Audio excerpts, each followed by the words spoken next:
In the course of covering Apple, VR, and 5G for VentureBeat, I digest lots of small data points every day. Some of them arrive as complete stories, a product announcement, a major rumor, or a corporate development, but there are also loose bits of information floating around, just waiting to come together into something bigger.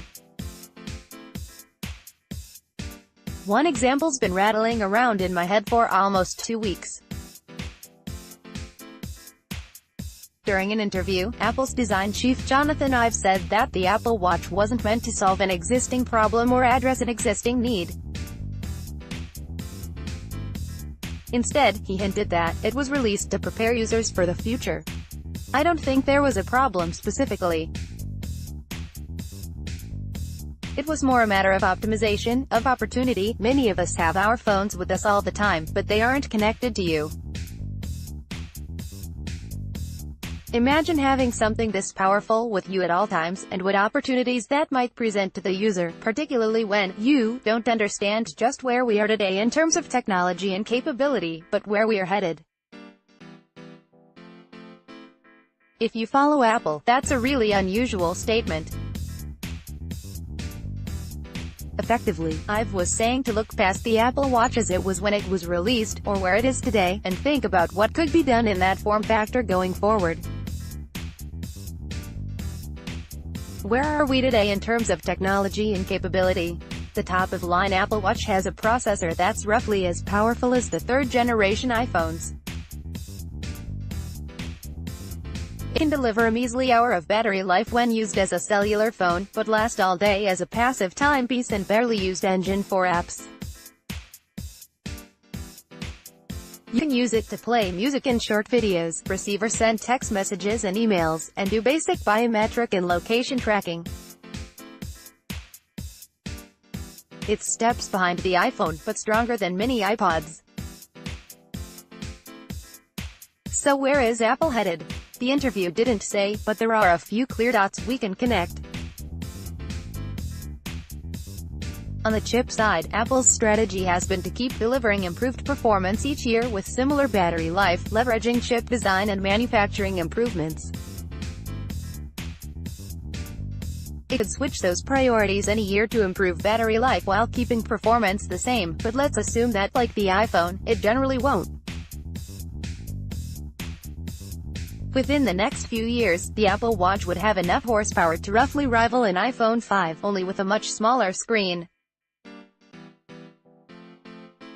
We also know that Apple is working on its own next-generation micro-LED screens, including both Apple Watch and smaller 0.7 to 0.8-inch versions that will apparently produce even better imagery than today's Retina displays.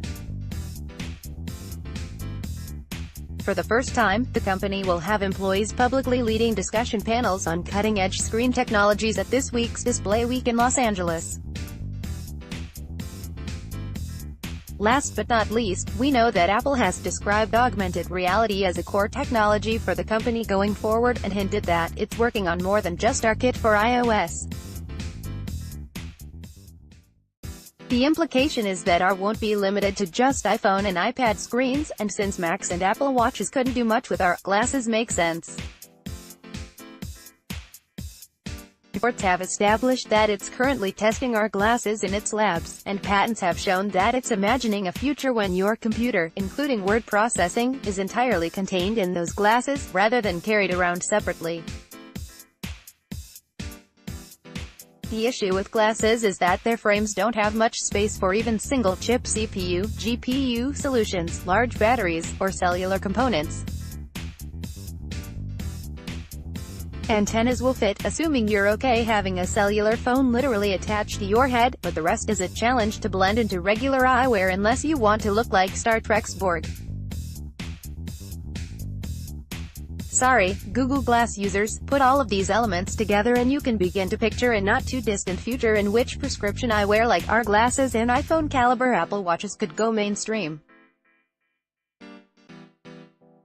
Rather than loading the glasses up with processing and cellular hardware, they'd wirelessly grab data from the computer on your wrist or in your pocket. Instead of grabbing your laptop or sitting down at a desktop computer, the screens in your glasses would just display the same, or improved apps and interface.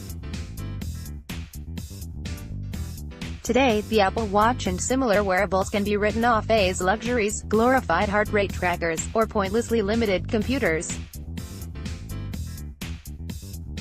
Apart from letting you escape from your phone, early justifications for these devices were often hard to enunciate.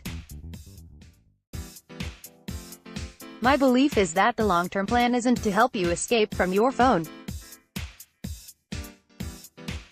Instead, the features of that phone are going to be on your wrist or directly in your eyeballs until you physically pry them off of your body.